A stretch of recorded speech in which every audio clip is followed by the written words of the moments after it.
All righty, good morning, everyone. I'll call to order the Benefits and Services Committee. Roland, could you please call the roll? On behalf of the State Treasurer, Mr. Boykin. On behalf of the Director of Finance, Ms. Ortega. Ms. Higa. On behalf of the State Superintendent of Public Instructions, Ms. Zumot. The State Controller, Ms. Yee. Chairperson Dillon, you have a quorum. Thank you very much. The first item on our agenda is approval of the committee agenda. I'd entertain a motion. Move. So moved. So it has been moved by Joyce, seconded by Irina, to approve our committee agenda. I think that the work plan also goes with that. All in favor, say aye. Aye. Opposed? Any abstentions? All right, we've approved that. Before you are the minutes. I'd entertain a motion to approve those. Second. It's been moved by Grant, seconded by Joy to approve our minutes. All in favor, say aye. Aye. All opposed? Any abstentions? All righty, our minutes have been approved. So Ed, you're up first with the additional earnings and annuity credits policy for our second reading. Sure. Now we have the actuarial boys will come up. Good morning, Mark. So the Morning, purpose of Nick. this item is to continue the discussion. That was funny. Is to continue the discussion that the committee had started last November about to review the existing policy for awarding additional earnings credits and perhaps either modifying it or perhaps just confirming the existing policy. And, back in November, you looked at a number of different options the Milliman had presented to you that to try to manage the program in terms of when the additional earnings credits get awarded in such a way to try to recognize the volatility of the program and try to maintain or to enhance the viability of the two cash balance and defined benefit supplement programs. They presented a number of options, looked at the impact of each of those options in terms of the probability of having 150% funded and perhaps getting the funding down to below 50% where its future viability became questionable. And then they also looked at perhaps some combinations. In response to that discussion in November, the board asked for some additional options, including having some higher thresholds of at what point the funded status reaches a certain point that the credits would be awarded, and perhaps looking at other approaches such as changing the minimum interest rate. So the Milliman has updated its analysis, which is included in the letter that's attached to it. And the purpose of today is to have that discussion about sort of with their updated information and largely the presentation they'll be presenting.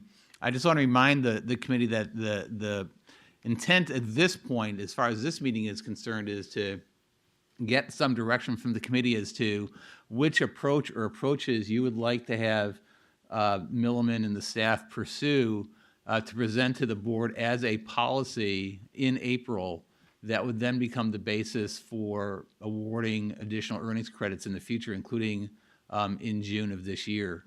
If you are going to award additional earnings credit for this coming year, it has to be awarded by June. So, so the idea is we are not making a decision today. You're just giving us some direction, perhaps sort of trying to focus on a set of approaches that we can sort of identify. Okay, if you do that, this is the consequence of that approach, and then you would be in a position to actually adopt the policy in April. So with that, I'll turn it over to Nick and to Mark. All right, well, good morning. We are back with yet more alternatives for you to look at. They fall into two general categories, things that we can do when we're overfunded or underfunded with the interest credit. Now, I would point out that part of what we found last time we looked at alternatives for what to do with overfunded, we're going to add some for what could be done when it's underfunded. One of the results last time was that the alternatives that can be done when we're overfunded, different thresholds where we start to grant earnings credits, don't necessarily give a lot or as much protection on the downside as we would want. The reason for that is that if you get to an underfunded position, at that point, what you do when you're overfunded isn't going to help you get back there. So we are going to look at some things on the underfunded side. The downside on those is that there may be some legislative changes that would need to be made on them. The good news is that right now we are in an overfunded position. So the immediate decisions that need to be made this year aren't so much what to do when we're underfunded. The decisions which need to be made this year are what to do when we're overfunded, specifically at what thresholds should additional annuity credits be granted, and what should those additional credits be. So we have additional things to look at with you. We are doing some stochastic analysis, and to back up to where we've been over the last year, last April, we presented the results of the 2013 actuarial valuation, and what we found that at June 30, 2013, the funded ratios of both the defined benefit supplemental plan and the cash balance benefit plan had gone up from about 100% funded at June 30, 2012 to about 110% funded at June 30, 2013. That meant they were above the first threshold being defined as 2 times the minimum interest rate based on 30-year treasuries was 3%, so 2 times that 3% was about 106% funded was the threshold. Additional credits were granted. Now, one issue that we're going to address in a moment is that actually brought the defined benefit supplemental program down to 105.8%, so that was just under 2 times the 3% minimum interest credit. That would have been 106%. We're going to make a technical recommendation to change that in the future so it wouldn't go down below 6%. But the main focus right now is at what point should those different thresholds be. Now, one of the questions last April, of course, was should we grant credits based on 2 times the minimum interest rate of 3%? And the board did what I think boards are supposed to do. The board looked at your policy and said, well, let's make a decision based on the policy now, and then let's review the policy over the next year so that when we get into 2015, we'll be making a decision based on the policy that we think is the best policy, which is indeed why we're here today, why we were here in November. So what the goal is right now, and what the goal should be, is to strike a balance between 2 things. We don't want to grant so many interest credits that we significantly increase the chance of being below 100% funded. But on the other hand, we don't want to be so stingy that we don't grant interest credits until we're more than is necessarily more highly funded than would otherwise be necessary. So based on the minimum interest rate, currently the thresholds are based on the minimum interest rate, 30-year T-bill, that was 3%. Last year, but it changes from year to year. The first threshold, as I said, was at 2 times the minimum interest rate. So at 3%, that's at 106% funded. And above that, if we're above that rate, then the assumed interest rate is granted to the extent it doesn't take us below that first threshold. So for the DBS program, the assumed interest rate, 7.5. So we'd add whatever it takes above the minimum interest rate to get us up to 7.5. And for the cash balance benefit program, 7%. Well, the second threshold then says, well, once we've granted that credit, if we're still above 3 times the minimum interest rate, so last year at 3%, that would have been above 109%, 50% of the excess may be granted. Well, this slide talks about the technical change that I was referring to a moment ago. Last year, even though 106% would have been 2 times the minimum interest rate, we ended up at 105%. I don't want to belabor this too much. We have a numerical example showing why it works this way. Let's just say, for example, that there were $11.3 billion in assets, $10 billion in obligation. We're trying to pick round numbers here, which means the plan would have been 113% funded. And let's say, for the sake of argument, that the first threshold was 10%. Well, we would have been 3% above a 10% threshold in that case. So you'd think if we granted a 3% additional credit, that would have taken us back down to 110%. Well, it's interesting because the way it works, if we add 3% onto 10 billion, you can see the denominator there, it goes up to 10.3 billion. Well, now if we take 11.3 billion and divide by 10.3 billion, we don't get 110%, we get 109.7%. It's just the way math works when you change the denominator instead of the numerator. You know, if we'd taken 0.3 billion off of the numerator, we would have had our 10%. So what we're recommending is that a technical change is made to say once that first threshold is exceeded and the first additional credits are granted, they don't take us below the first threshold. Well, that brings us to the additional alternatives we're looking at, which are, among other things, addressing whether or not downside risk is a real concern. So like last time, we performed stochastic modeling where we run 1,000 different scenarios based on the CalSTRS actual portfolio asset allocation. We make various assumptions in this. One of the assumptions that we assumed was that the minimum interest rate would be 5%. That's more of a long-term assumption. That might be a little bit on the conservative side, but we wanted to make sure, certainly if we look at where the minimum interest rate is right now, but we wanted to make sure that we didn't understate the risks on the downside. And we only looked at the defined benefit supplemental program. We assumed the CBB program would behave similarly. And when we assessed the current policy, what we found was that it does a very good job of not accumulating too much additional funding, but it is susceptible to underfunding on the downside. We actually found that the probability of being less than 50% funded after 30 years was larger than we would have anticipated. So unless you have any questions on that portion, I'm going to turn it over to Nick to look at some of the additional scenarios with you. Thanks, Mark.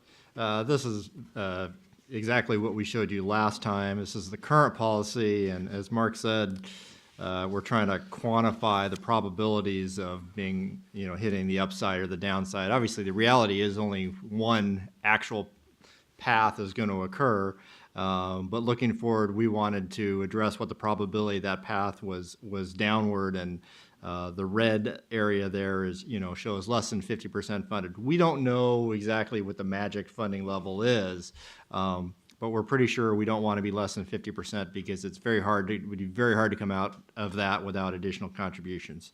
So the real takeaway here is, as Mark said, is the blue up there of being over 100%, 150% funded, which isn't the worst case scenario, but on the other hand, that does indicate we're accumulating maybe more assets than we need, is very small, but the probability of dropping down into that less than 50% funded is somewhat material. So it is a concern, and I think something that we wanted to address.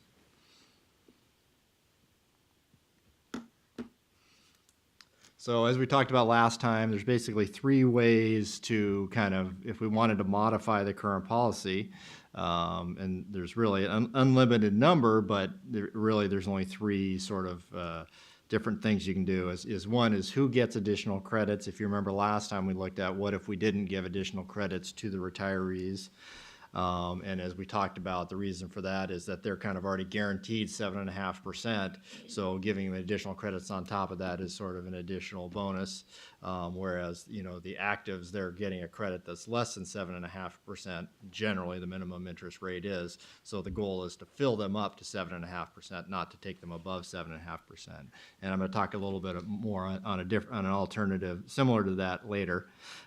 Next is how much additional credits are, obviously, and the other one is when the additional credits are granted. And we looked at three alternatives that looked at one of each of these scenarios last time, and we have an additional four based on requests from the board last time, and one of those is one that we kind of threw in, which is a proposal that we think is a reasonable approach and one for you to consider. So we've performed similar analysis on these. First one is higher thresholds. We set the first threshold at 20% instead of, but right now it's the 2 times the minimum interest rate. The 20% is in PEPRA, although I think that's only in for CalPERS and the California counties. There is a 20% threshold, and that's where the employers cannot lower their contributions below the normal cost. It's not directly related to this, but it is a threshold that's kind of established by the legislature, on, how much is enough. So we looked at that 20%, and we set sort of arbitrarily, we set the second threshold at 30%, although there wasn't anything magic about that number. And everything else was similar to the current policy, and we assumed 5% minimum interest rate. In the current interest rate environment, that's definitely high, although historically that's not necessarily the case. We've talked to one of our economists, and he would probably figure 30-year Treasury is a little bit less than 5% long term, and we're talking really long term. So we just took 5% as a nice round number. Once again, nothing magic about that, though. And then we compared the current policy to what happens if we use these higher thresholds. And what you see is a pretty significant increase in the sort of the good zone, which is anything over 100%, obviously indicates stronger funding. And instead of the current policy, right now we're projecting in a 30-year period, after 30 years, where we expect to be 1/3 of the time we'd expect to be over 100% funded. Under the current policy, under this higher thresholds, it would be closer to half the time we'd expect to be over 100% funded. So it does make a significant difference. It also increases that probability of accumulating maybe more assets than you need in the 100%, 150% funded, and it slightly decreases the probability of being less than 50% funded. As Mark talked about, obviously, once you dip below 100% funded, what your policy is when you're overfunded and when you give additional credits really doesn't make much difference. Although it does take into account, it does reduce this kind of being less than 50% funded because you're not giving away credits necessarily when you're overfunded as much. So you're better funded before, if you have negative asset returns going in the future, that you have more buffer to absorb that. So, yep. Yeah, I'm interested in how this dispersion is affected by starting, the probabilities of these different things is affected by starting in a very low interest rate environment, which creates the situation where we're earning well in excess, creating demand for supplemental credits, building the exposure to downturn at a later time, probably a later time that would have higher interest rates. So I'm wondering whether there's sort of reality is building in a skew towards the lower end of that stack. Yeah, that's true. It's a little bit conservative. As you said, in this current low interest rate environment, we figure over the next few years we're probably going to be a little bit better off because we're probably going to be crediting less than that 5% that we've assumed.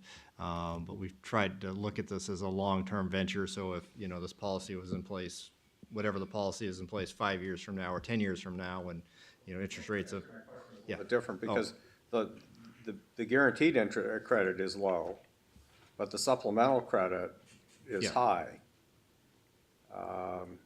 So the principal balance is building. I mean, that's my question. Is that skewing us to the downside of the stack? But this dispersion is based on the minimum rate being 5%. It's not based on what the rates currently are. It's based on the assumption that the rate's 5%. Right. So if you matched it against reality, is that helpful? Or if you thought interest rates are going to be below 5% for the next, they've been below 5% for the last 2 or 3 years. They're going to be below 5% for the next 3 or 4 years.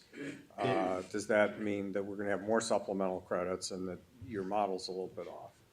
Well, the model, the model is slightly conservative in this, the short term. As you said, we're probably going to giving more interest credits, but on the other hand, where this model, when you're ending up with a red zone, you're ending up, the next 5 years, if you have poor investment returns, that's going to give you a greater probability of being in the red zone. But you're going to be giving less credits under the current interest rate environment, so you're probably a little bit, and we were assuming 5%, so you're probably slightly less likely to be in this red zone based on the current environment, but we didn't feel like it was, that material of a difference that, we modeled it separately.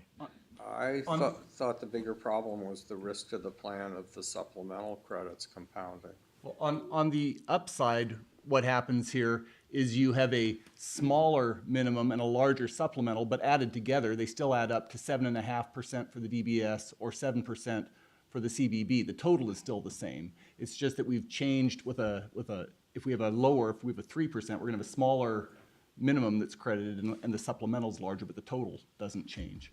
Yeah. On the other hand, on the downside, if you have a 5% minimum, then you're always crediting 5%, whereas if you assume a 3% minimum, you'll actually make up more ground on the downside. But so the upside doesn't really change. It's the downside that changes when you change your minimum interest rate assumption.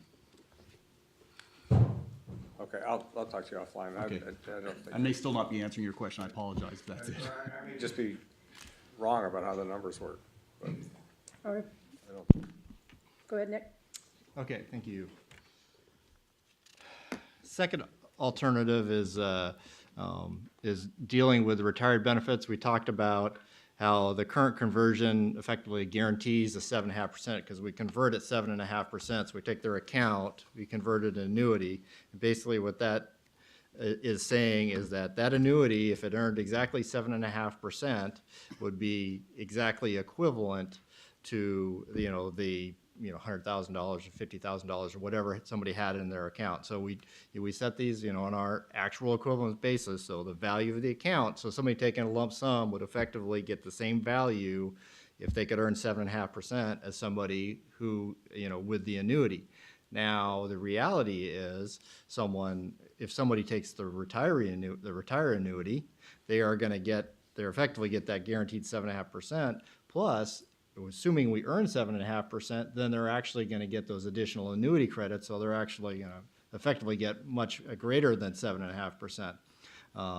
So basically, they have no risk, but they get the additional reward, which obviously is a nice thing for the retirees, but it does create a little, the people who are taking the lump sums are getting not as good a deal as the retirees, which isn't necessarily a problem.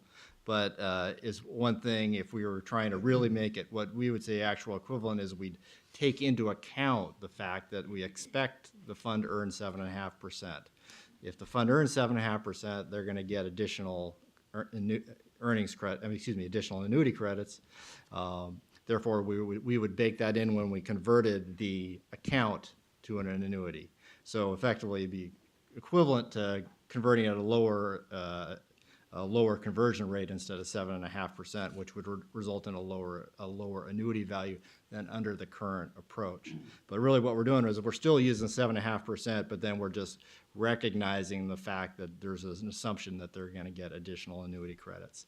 And if we did that, we'd probably want to incorporate that in our valuation. And we'd want to really look at that 5% interest rate assumption. So we'd probably want to do that we've got an experience study coming later this year. We think we've got time to really, if we were going to go this route, we'd want to look at that closely and come up with a real good measure for that. So Nick, I have a question Yeah. for you. So how, or maybe it doesn't even, the number of people that actually annuitize their accounts? Because everyone can take it as a lump sum. Right. So how many people do we have that actually annuitize their balances? I don't know the exact number, although I know it's less that annuitize. The DBS, it's less that annuitize than take a lump sum. In the cash balance, it's way more take a lump sum than annuity. Yeah. And does that play into any of the figuring that we're trying to do here? Well, to answer your question, about half the people currently take a DBS as an annuity. That number will very likely go down in the future because now they're going to be generating less money in their accounts and it won't be worth as much to annuitize. In terms of the other question is whether or not the fact that it is what it is and it'll probably be going down, would that have, I guess the question is, would the fact that presumably the proportion of people going down who are annuitizing, does that have an impact in terms of the meaningfulness of this approach to addressing the problem? Yeah, I mean, it would have less of an impact. We did assume a certain amount of people, retirees, did convert their annuities. So if it did go to a lower proportion electing annuities, it would have slightly less impact. That's correct. It also depends on whether or not people figure out what a good deal this is. Right now, if you could go out and purchase an annuity at 7.5% and then get additional annuity credits on top of it, if people really understood what a good deal this was, you'd have everyone taking it. I mean, seriously. Yeah. No, people are actually listening though. We are in a session, so. Yeah, but it does go to Ed's point though. If instead of having a $100,000 account, I've got a $10,000 account, I'm much more likely just to take that out because, well, with $10,000, there's something I want to do on my house or whatever. You can see that the addition. Taking the lump Yeah. sum. All right, thank you. And once again, this is pretty similar to really all the alternatives. Most of the alternatives we've shown have really shown a pretty similar picture where we've increased the probability we're greater than 100%, and we've reduced the probability we're less than 50%. Although we haven't completely eliminated it, it's been small decreases, and this really is a similar picture to the prior one. Although it's not quite as many as over 100% funded. So, as Mark talked about, our focus, and I think really for a decision that we want to make for June, the focus is what do we do when we're overfunded? When last time we were asked, what can we do if we're underfunded? And this is where we would definitely potentially get into some legal issues, and we definitely would want legal to do research on this before anything was adopted. But we're just kind of throwing this out here to kind of show, what possibilities you have to reduce that red zone there. For example, is like on the legal issues, I think the DBS has to be credited at least what the DB crediting rate is. Now, the DB crediting rate, as I think pretty much everyone's aware, is really low right now. And since it's a shorter term treasury, it would be lower. So one option is you could, this example is going to show a 0% crediting rate, but you could lower your DBS crediting to your DB crediting rate, assuming assuming it satisfied the education code and didn't cause any problems there. So this one is going to show, once again, we're going to make adjustments to the interest crediting rate when we're less than 90% funded in this example. So this is, try to prevent us from dropping, and by giving a 0% credit, if you're earning 7.5%, you should be, start working your way back towards being 100% funded fairly quick. So this is obviously going to have a significant impact. And you can see that right here. The greater than 100% zone isn't that much different than the higher thresholds, interestingly enough. We did leave the lower thresholds under the current policy that are in there right now. But what you can see is, it reduced the probability less than 50% funded to almost enough that, we actuaries could completely sleep at night. But really only about a couple percent. So, if you went to this, then there's really very low probability of having significant underfunding.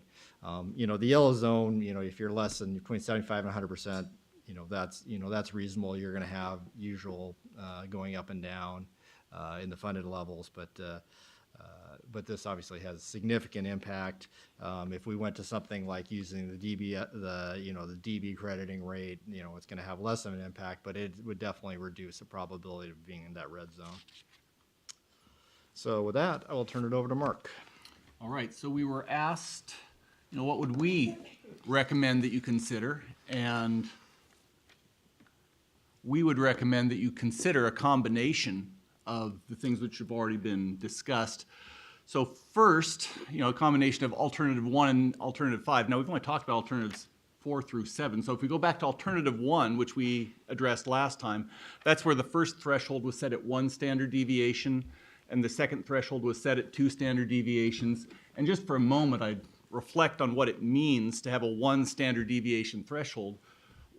About 1 in 6 times, you're expected to be outside 1 standard deviation on the downside, and 1 out of 6 times above 1 standard deviation on the upside. So if you're setting the first threshold at 1 standard deviation, that means there's roughly a 1 in 6 chance that a year later, you'd be at 100% or lower. So that's, for what it's worth, it's not such a large threshold that there's a negligible chance of being below 100% on the next year. But of course, sometimes when you have a bad year, it's followed by a good year. Two standard deviations provides a much more significant level of comfort. That was alternative 1 from last time. And then we're adding that to the one with the lower annuity conversion rate retirees. And again, the lower annuity conversion rate was because it actually reflects those additional annuity credits which are expected to be paid to the retirees in the future. We made no other changes, and when we combined those, as you might expect, there was a larger impact than either one of them individually. If we start on the right-hand side of this chart, we've got the current policy in the middle with just the lower conversion reflecting the additional annuity credits.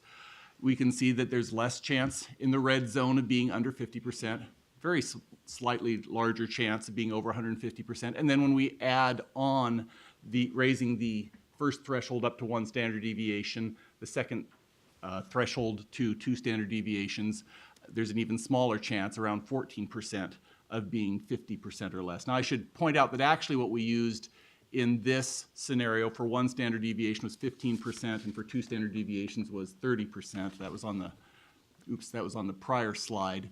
And the reason we did that was just to simplify it, to kind of round off to even numbers.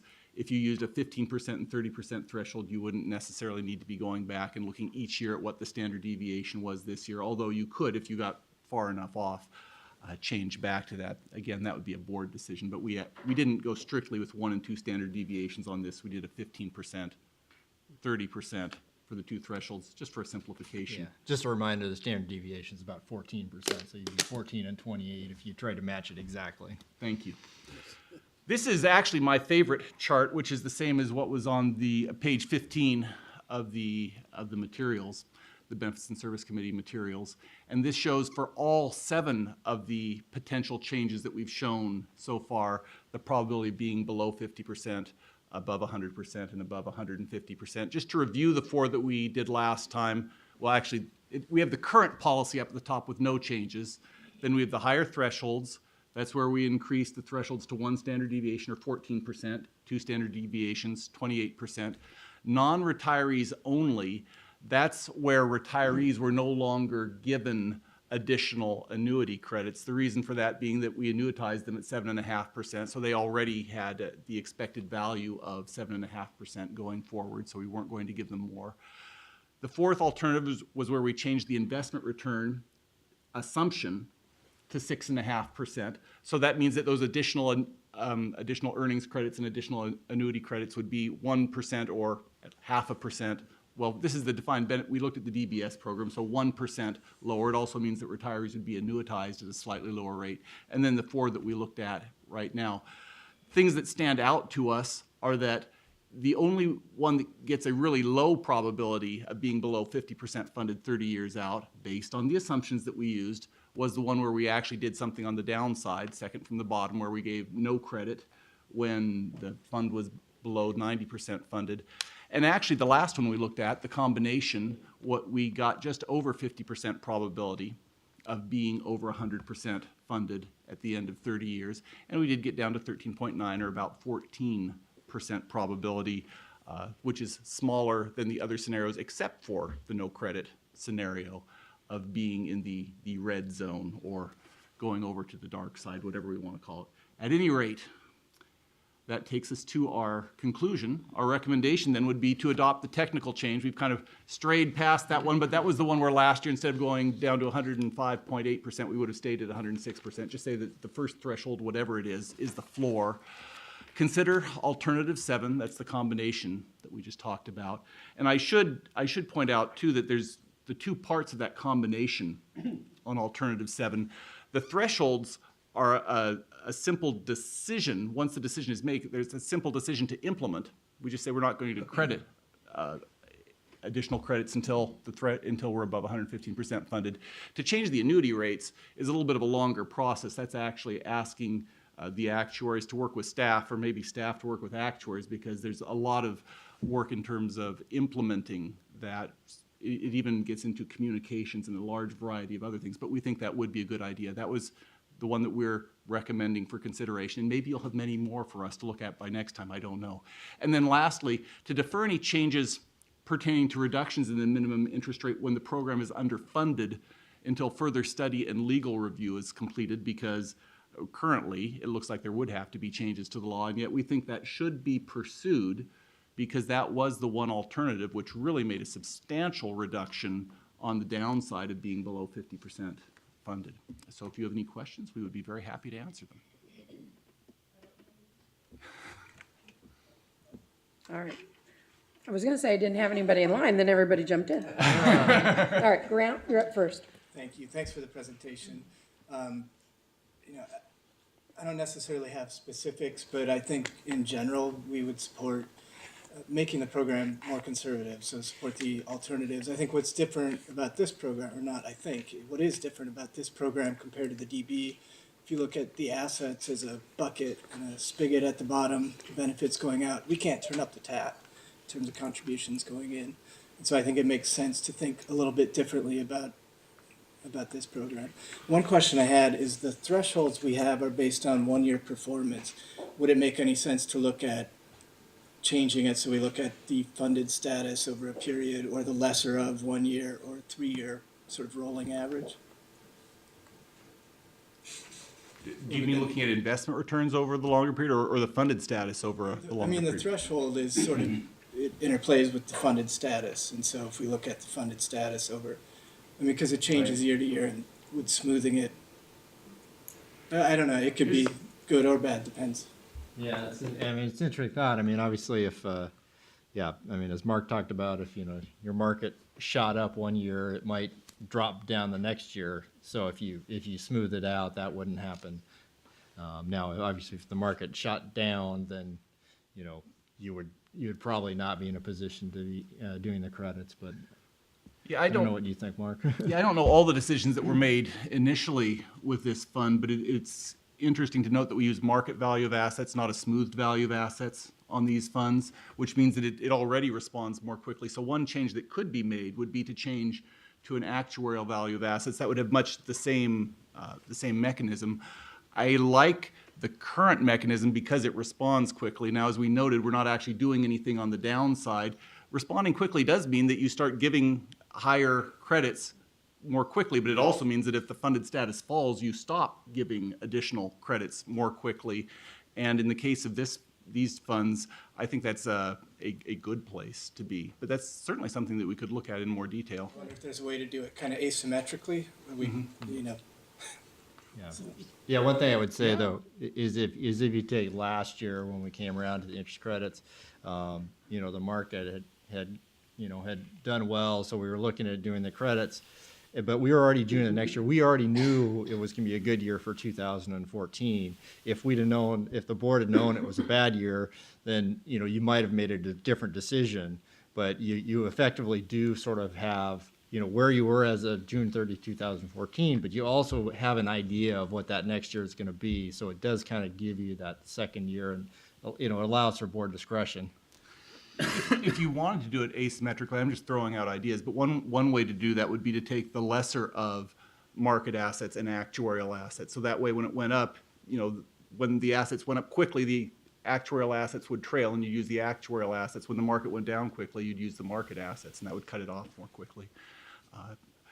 I think actually actuarial assets, I think it's at a lot of what you were referring to, because that does reflect the returns of the past few years. Paul? So thank you. This is really excellent. And I'd like to go back to Mark's favorite slide, if we could, because it's also my favorite slide. So I think, the 50%, 100%, 150% all sort of have different implications from us from a policy standpoint. First of all, it seems to me we should have a plan that aims to be 100% funded. That's what we asked the legislature to do on the DB program. That's what they did, is they've given us a plan that would be 100% funded in 30 years. Now, we don't know whether it's going to be, but our expectation is that there's as good a likelihood it will be as not. So, in other words, 50%. So our current plan here is 34%. That's only a 1 in 3 chance that we're going to be 100% funded. So it seems to me that's a policy that's really that's a plan that's really inconsistent with where we want to be, because I think we want to have a policy that aims for 100%. So what I like about some of these others, in particular your suggestion, is that there's a likelihood we're going to be 100%. I mean, with yours we're at 53%. That's a lot better. And some of these others also get us a lot closer. The 50% worries me a lot, because when we get down to 50%, there's nothing we can do. We have no policy tools to correct the 50%. And we don't know that there's anybody standing behind us if we run out of money. So that one worries me a lot. 150% doesn't bother me at all. If we get to that point, we can change our policy. We can change our policy and reduce below 150%. So the fact that we've got something in place that gets us to 150%, increases the likelihood of that, doesn't bother me one bit. So that's why when I look at this page and I look at your recommendation, I like it a lot. Now, what you didn't show here is the expected returns of these 7 approaches and the min-max of these 7 approaches. But as I looked at your write-up, the expected return for the combination is actually better than our current policy. It gets the expected return to members up to about 7.5% compared to about 7%. So that seems great from the member standpoint. And the min-max, which is sort of the fairness, is about the same. Is that correct? Am I right about that? Are you looking at BS 16? So he's looking at Yeah. BNS 16. Okay, the graph on BS. Sorry, I was flipping through the page. Paul, what was the last thing you said? Well, that the max min, which is kind of the fairness, right? So that we've got, so that the variability between, because when you retire, when you take your money out, has some impact on how much you get because of the way we do the crediting. Right, yeah. So Ultimately, the max min is saying, the likelihood that people are going to get, everybody's going to get pretty much the same return is what we're looking for is a smaller column here, right? That's what's good. And so the column for our current plan and the column for your proposed plan are pretty much the same, right? So that from a fairness standpoint, both are about the same? Yes. Okay, so here's my question. If the likelihood of getting below 50% goes down, if the likelihood of being at 100% goes up, if the expected return to members goes up, and if the fairness doesn't change, what argument, if any, would there be for not adopting your approach? Who gets hurt by that approach? Because it's not going to, some people are going to probably do better and some people are going to do worse compared to the current approach. But is that just random, or is this going to hurt a particular group of members? Yeah, I would say not in the short term. Some people aren't going to get, they're going to get lower credits. But in the long term, no, people shouldn't be hurt. I can't think of any serious group that would be hurt. I would be forced to say things like, well, someone who dies in the next 2 or 3 years might be hurt because. So from a member's standpoint, there's no change in fairness except randomly. The expected return is higher, and the likelihood that the system is going to stay funded, recognizing there's nobody who stands behind it. We don't think there is, or we don't know if there is. The likelihood that we get seriously underfunded goes down. So what, if anything, would make us as fiduciaries not adopt this compared to the current plan? Well, one thing, for the current, we're going to convert the retired annuities to a lower annuity level. And we've talked about why, there's some equitability in that, but obviously it's going to be less than it would have been, so somebody who's 1 year from retirement, if it all of a sudden got implemented, then they wouldn't have that option. Now, as Mark talked about, it's kind of a nice deal right as it is right now because you get guaranteed the 7.5 and then you can potentially get the extra bit. But that would be the one group, the people close to retirement who, you could argue would be harmed by it.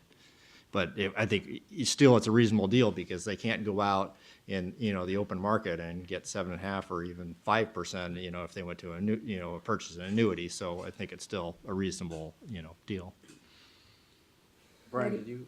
About the future annuitants. Is that all you wanted to say, Brian? Because I actually was going to go to Chris first. Oh, It's okay. Well, further to that point,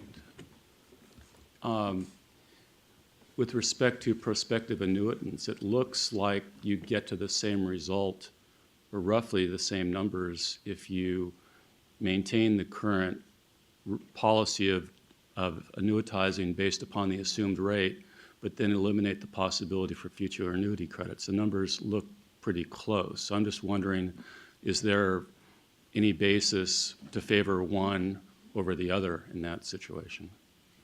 All right, first of all, I'd just say, you can answer this. Why don't you answer the second one? I'll answer the first one. Yes, that's correct. They, using either of those two approaches, end up in pretty much the same spot.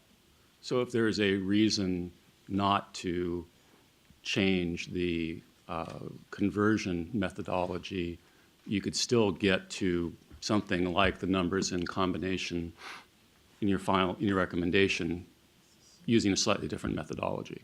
And I guess to the extent that you're pointing out that annuitants currently are getting a deal in the sense that they're getting additional credits above what the assumed rate is, that's another way to deal with that issue as well, is it not? Yeah, and then they would, if they annuitized at 7.5 and didn't get any future credits, then, they would lose out on that. Okay. Thank you. And so even if we had this problem with the annuitization, though, alternative 2 or alternative 5 which don't involve that, still improve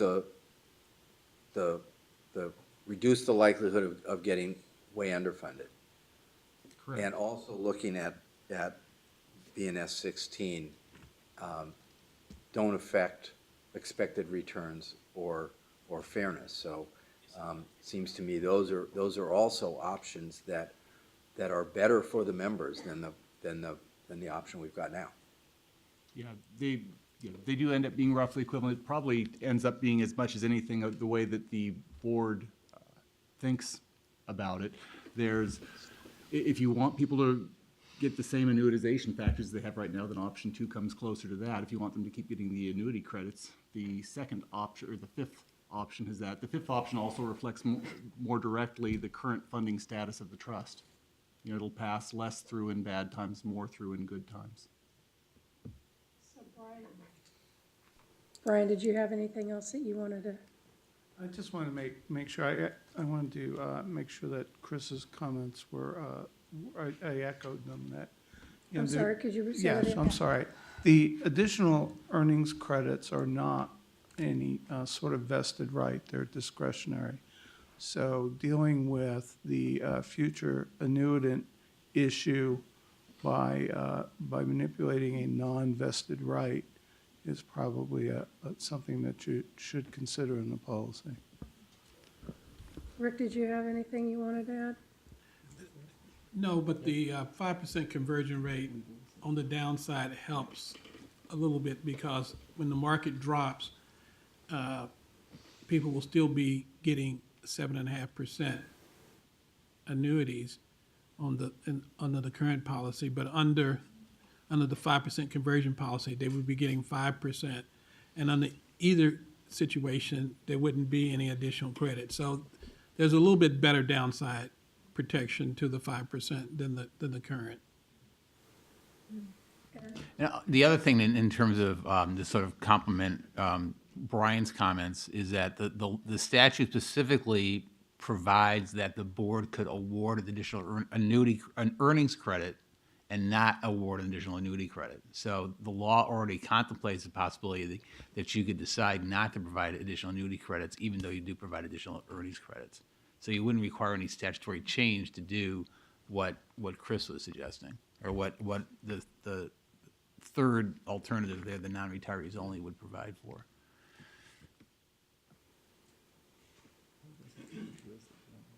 Paul? I appreciate, I like your recommendation.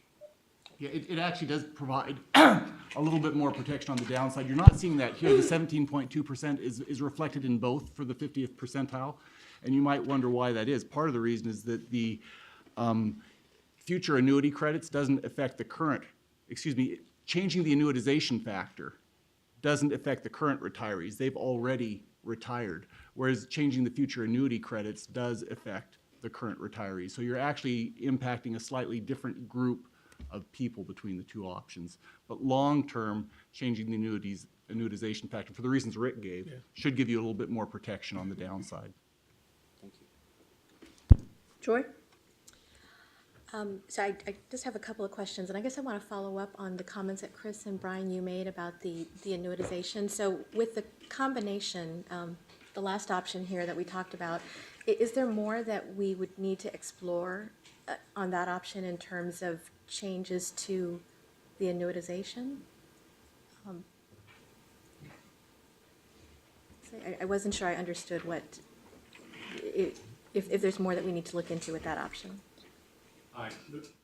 The reason I asked the question I asked was to the extent that has been stated by Ed and others that the award of additional annuity credits is discretionary, and if there are any potentials with changing the existing practice of annuitizing from the current practice of annuitizing at the assumed rate to annuitizing at a lower rate, the question I asked was, do you get the same result and the same additional safeguards by, and as Ed points out, eliminating potentially a need to change the statute if you adopt, the combination is the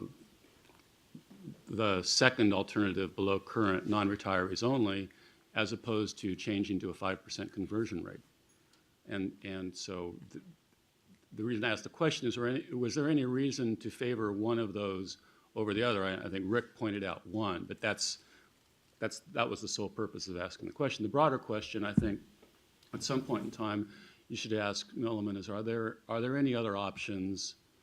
Are there other areas that should be explored in order to satisfy the underlying objectives that we have here, which is to maximize the benefits paid to participants in these programs on the one hand versus ensuring that there's adequate funding in the program on the other. Ed? Well, and this is sort of maybe for my own benefit, if nothing else, trying to sort of maybe explain what the issue is. As I understand it, that Chris and Brian are just expressing a concern that historically we've set the annuitization rate based on the assumed rate of return. The statute provides that that we annuitize based on the actual equivalent, which the statute defines as an allowance of equal value computed upon the basis of such tables and interest rates that are adopted by the board. And so historically, the assumption of what we earn as a rate of return has been what the board has used.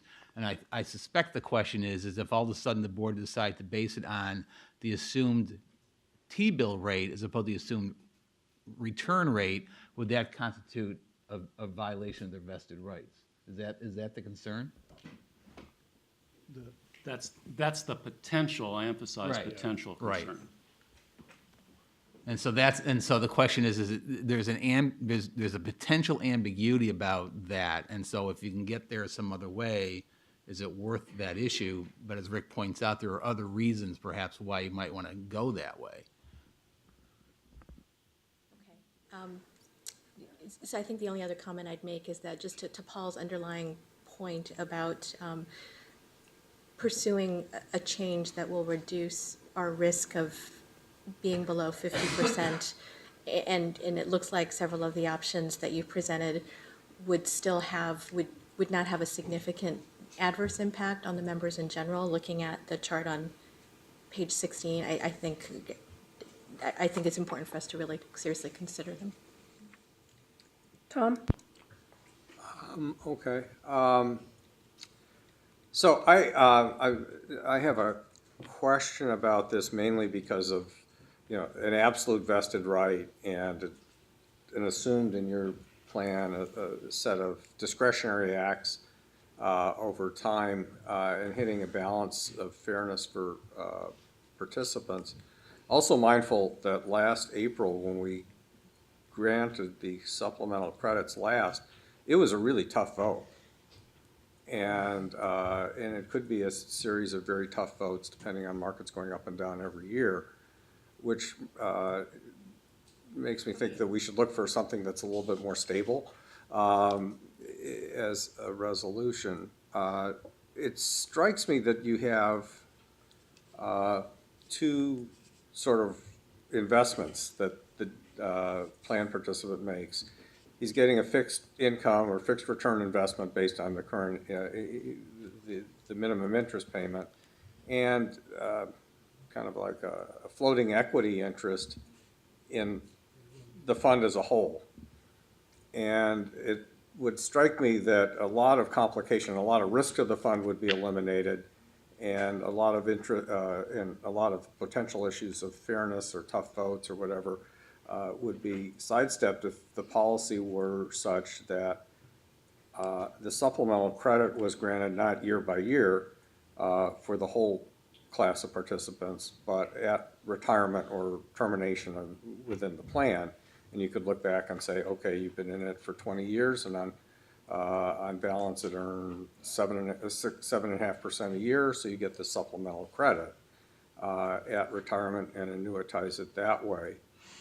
It probably adds another $100 million to the pension system plan that we're accounting plan that we're talking about, but and it may require legislation, but it sort of sidesteps an awful lot of guessing and tough votes and political sensitivities over a long period of time. So could you examine whether that would, in fact, reduce risk to the plan and simplify and make people's returns more in line with the, in fact, investment experience of the fund? Yeah, well, let me just, I mean, I think you're right. I think it would lower the risk.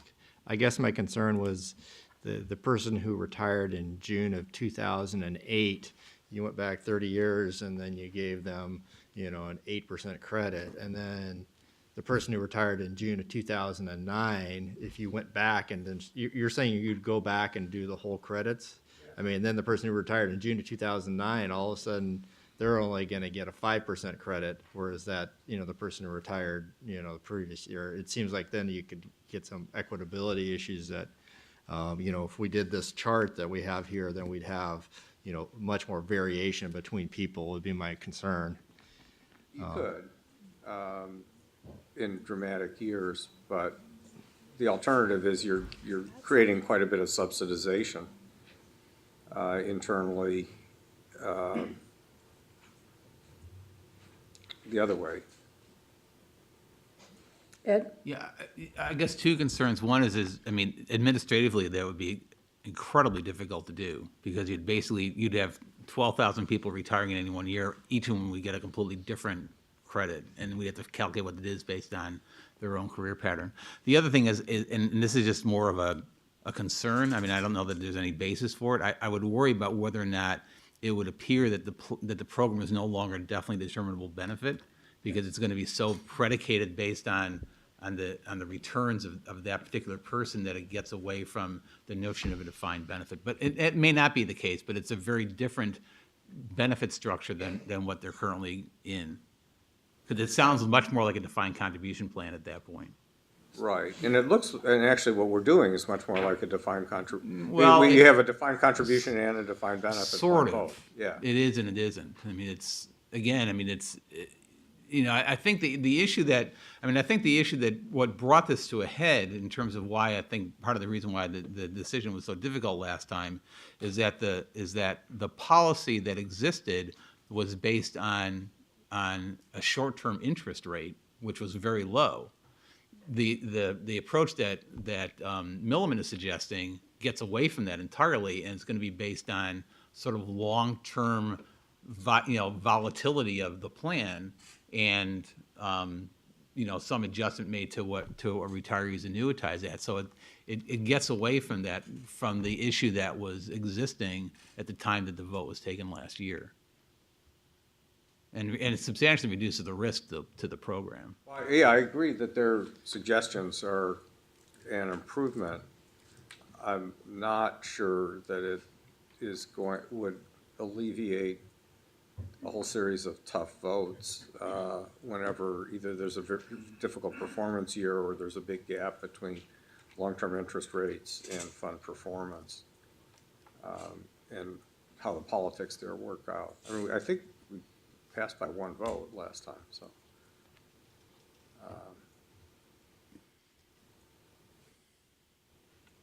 Any further comments? Tom, anything else? No, All right, I don't have anyone else online to speak, and I'm not quite sure what direction we've actually asked you to go. So I'd like everybody to think about that, and then I'm gonna come back to Rick and to Chris and to Ed and Mark and Nick. And we have Milliman's suggestion. Does anybody else want to weigh in on what else we would like to take a look at for April? Rick, Chris, Ed?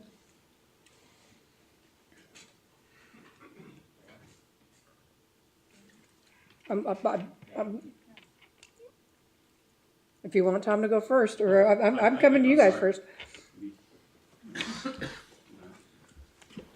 I don't really have anything additional beyond what I said earlier. There is a comfort level, it sounds like, with at least some of the committee members with respect to the recommended approach by Milliman, and the only caveat to that is, you know, and I don't have a legal opinion on it right now as to whether or not that conversion rate issue is a significant legal issue or not. I think that would take some legal exploration by myself or someone else. And I suppose if that overall, if the direction of the Milliman recommendation is what the committee would like it to come back with, we could come back with an either or based upon what the result of that legal analysis is. All righty.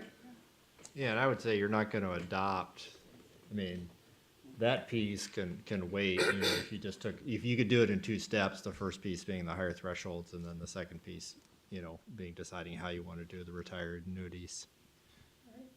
Ed, Rick, do you have anything? Well, yeah, I mean, one approach would be it's sort of looking at that as, I mean, you want to make a decision by April. So one approach is having council look at this further, and if there's not enough comfort level, then you could go with taking the combination and not providing for credits for the retirees. If there is sufficient comfort, then and you want to do it for other reasons, then do the other approach. Or you could what you could decide to do for the time being is to say, well, we're not going to award additional earnings credits, annuity credits for the retirees this time while we continue to explore this other approach. But in the meantime, you end up, I would assume, in pretty much the same place. You just don't know in the long run what the impact is to future annuities. Rick, did you have anything? All right. Well, I'd like you to look at the idea of granting them based on individual service periods and the performance over those periods, and whether you do it at retirement or every 10 years or every 5 years, I'm agnostic. But I think any of those would significantly reduce the risk to the fund and make our job a little bit more objective. Right, before we go in that direction, is the rest of the committee interested in asking staff to go down that road? Just thumbs up. I would imagine that's going to be substantial time. That's what I would Not for April. Not for April. I mean, maybe to consider. Down the road, taking a look at it. And that would require legislative change in any case to. It probably would require legislation, but I'm not sure this doesn't either. All right, so if we're going to continue down that road, then we would continue down that road at a much later date. All right. Anything else, Tom? No. Paul? Thank you. So I do like the proposal.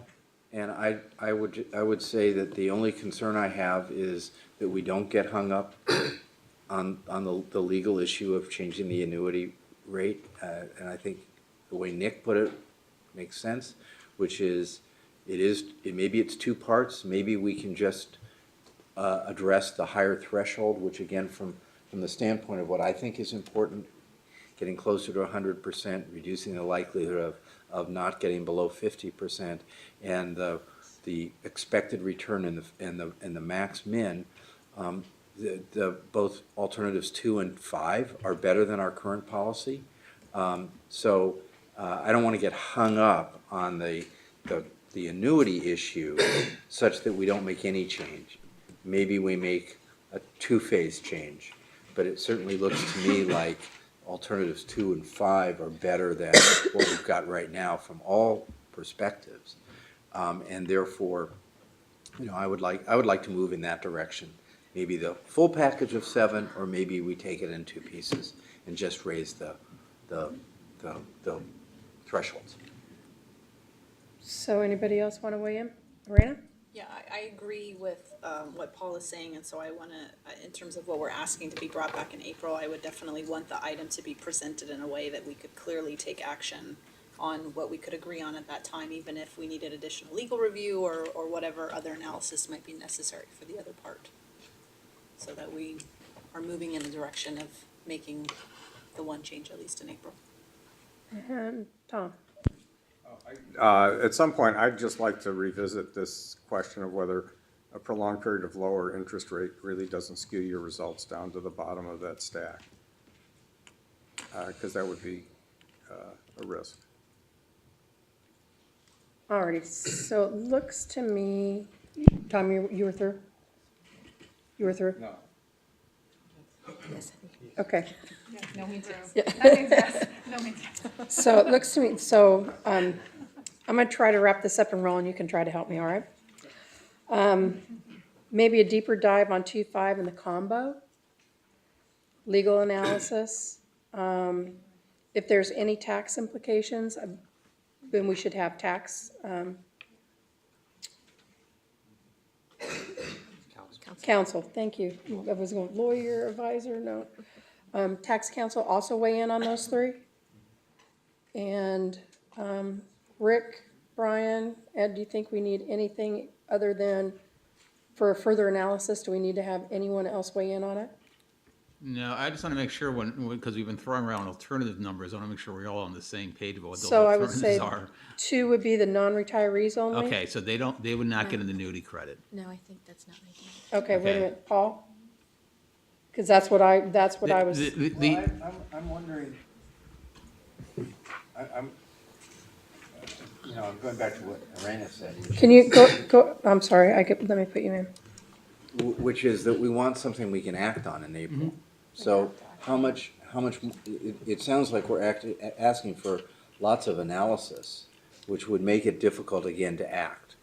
So maybe I'd like to get a sense of other members of the committee. I think Irena and I both made it clear that we'd like to be in a position to take some action next month on next meeting on certain things, even if other matters, in particular on raising the thresholds, even if other matters such as legal matters such as related to the annuity rate remain unsettled. But I mean, I think Nick suggested separating them. I agree. Irena agrees. I'd like to hear others, because otherwise I think we're going to come back in April and we're just going to And that's what I was talk trying to get and people talk, to and do. we're not going to make any decisions. All right, Grant. So, yeah, I agree, Paul, that I would like to see something we could take action on, and then if we could bifurcate it, depending on the legal analysis and our comfort level, but on the 5% conversion rate, or do we keep it at what it is now? But I think we should also be able to take action on the additional credit for the accounts. Dana, Yes, if I could Ed? suggest, here's taking away all this, what I would propose is that we would present to the board, to the committee, two approaches to a policy, both of which would provide for the higher threshold based on a standard deviation. And then one would provide for that there be no additional annuity credit. The other one would provide for that the future annuities are based on the assumed minimum interest or the assumed 30-year treasury rate. In the meantime, we'd get some further legal review of that approach. If there's not absolute comfort about that approach, you can always take the first approach. But you need to decide whether or not you're going, because you're going to be making a decision about credits in June, so you want to know whether or not you're going to award a credit to annuitants or not. So you can take action for sure. The only issue that's remaining is whether or not there's a continuing legal concern over reducing the annuity rate, if that's the approach you'd prefer to take over not providing for a credit for them. Artie? Graham? Yes. We good? Okay. Tom? Everybody else is checked out. I'm going to put you out.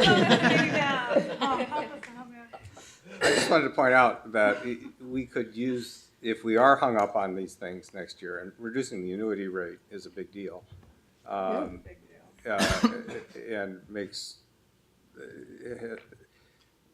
hits me hard. As a hard question, we could use the current policy this year. It makes, my sense is it would make very little difference over the overall life of things. So. And continue to study? Huh? And to continue continue the debate. I mean, through I'd like next year? to have something that we can resolve, but I think we gotta have, I think we should have the whole package. I'll go along with what was proposed, I'm fine with it, but I just wanted to point out that it makes not a lot of difference that we do it by April. Mark? I just want to point out that if you use the current policy, we're likely to be past the second threshold this year. So then it does make a difference. Right. Big difference. Alrighty. So Ed, I think the majority of the group, the committee would like to explore how you have laid it out for us. And we'll take a look at that in April. Well done, Dana. Well done. It's hurting cats. That's okay, we're good. Thank you very much for the work that you've already done for us. We look forward to more. All right.